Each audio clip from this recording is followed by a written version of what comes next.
Guys, তোমরা সবাই কেমন আছো? আমার চ্যানেলে নতুন একটা ভিডিওর সঙ্গে তোমাদের সবাইকে স্বাগতম।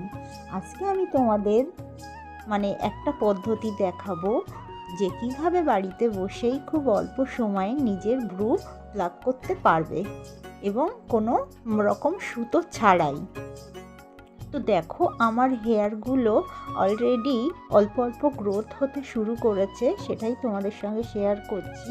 তো আমার ভ্রু প্লাক করার জন্য লাগবে একটা সেলো টেপ, যে কোনো টেপ হলেই চলবে, ডক্টরের tape, black tape, cello tape. আমার কাছে এটা ছিল, এটা দিয়েই করলাম। আর লাগবে কাঁচি এবং টুথপেস্ট। সাদা পেস্ট হলে সব থেকে ভালো হয়, কোনো রকম রেড পেস্ট নেবে না।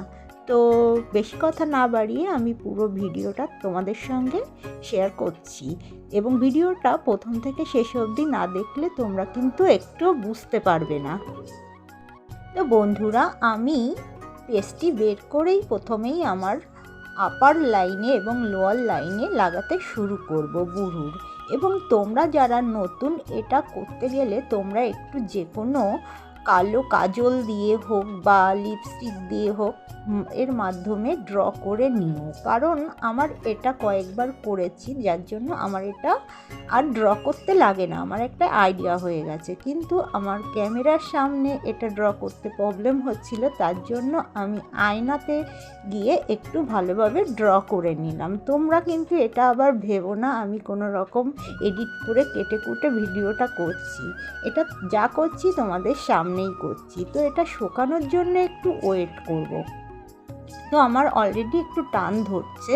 আর তোমরা ফেসের যে কোনো আপার লাইন বা লিপের উপরে বা ফরেটে, চিকের যে অবাঞ্ছিত পশমগুলো আছে এগুলোও এর মাধ্যমে রিমুভ করতে পারবে। তো পেস্টটা লাগানোর কারণ হলো তোমাদের লোমকূপের গোড়াগুলো নরম করে দেবে এবং সেলোটেপের মাধ্যমে খুব সহজেই চলে আসবে। আমার অলরেডি পেস্টটা শুকিয়ে গেছে। পেস্টটা লাগানোর পর দেখবে কপালটা একটু ঠান্ডা ঠান্ডা ভাব হবে, কিন্তু এতে চিন্তার কোনো কারণ নেই। তোমরা বুড়োটা তোলার পর একটু বরফ লাগিয়ে নিয়েও অনেকটা রিলিফ পাবে। সেলোটেপের মাধ্যমে এটা করে নেব পুরো প্রসেসটা। তোমরা পুরো ভিডিওটা দেখো। অনেকে আছে যে পার্লারে যাওয়ার সময় নেই, হঠাৎই কোনো অনুষ্ঠান এসে গেছে, তোমাদের যাওয়ার সময় নেই, তোমরা বাড়িতে বসে খুব সহজেই সেলোটেপ আর পেস্টের মাধ্যমে এটা করে নিতে পারবে।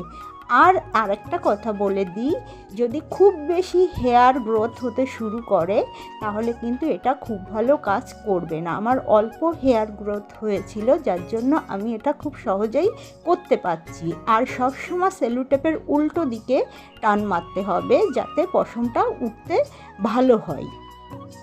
তো তোমরা ভ্রু প্লাক করার 2-3 সপ্তাহ বাদে যে হেয়ারটা গ্রোথ হয় তারপর থেকে এটা তোমরা এই পদ্ধতিটা অ্যাপ্লাই করতে পারো। তো বেশি কথা না বাড়িয়ে আমি প্রসেসটা করতে লাগছি। আর তোমরা কে কোথার থেকে দেখছো একটু কমেন্টে জানিও, ঠিক আছে? তো তোমাদের দেখার সুবিধার্থে আমি কিন্তু ভিডিওটা একটু ফাস্ট করেছি। তোমরা কিন্তু ভেবো না যে আমি কোনো রকম এডিট করে কেটে কুটে ভিডিওটা করছি, একটু ফাস্ট করে দিয়েছি। দেখো, আমার কিন্তু অলরেডি পশমগুলো উঠে গেছে। তারপর একটা ভেজা কাপড়ের সাহায্যে এটা আমি মুছে নেব। আর দেখবে যে কত সুন্দরভাবে আমার ভ্রুটা প্লাক হয়ে গেছে, কোনো রকম ঝামেলা ছাড়াই। আর তোমরা চাইলে একটু এরপরে বরফ দিয়ে দিতে পারো। তো আমার কোনো রকম কোনো অসুবিধা হচ্ছে না, যার জন্য আমি কোনো বরফ কিন্তু দিইনি। দেখো কত সুন্দরভাবে হেয়ারটা রিমুভ হয়ে গেছে। ক্লিন লাগছে কি না বলো? তোমাদের সামনেই তো করলাম সবটা। তো ভিডিওটা তোমাদের কেমন লাগলো অবশ্যই কিন্তু জানিও। আর যদি ভালো লাগে তো অবশ্যই একটু লাইক করো ভিডিওটাতে। আর এক্সট্রা হেয়ারগুলো আমি কাঁচি দিয়ে এভাবে কেটে সোজা করে নিলাম। আর টিপ না পড়লে ঠিক ব্যাপারটা সুন্দর লাগে না, ঠিক আছে? তো দেখো কত সুন্দর আমি করলাম। তো ভিডিওটা ভালো লাগলে লাইক, কমেন্ট, শেয়ার এবং চ্যানেলে নতুন হয়ে থাকলে অবশ্যই চ্যানেলটিকে সাবস্ক্রাইব করবে, ঠিক আছে? নতুন কোনো ভিডিওর সঙ্গে আবারও আসবো, ততক্ষণে টাটা।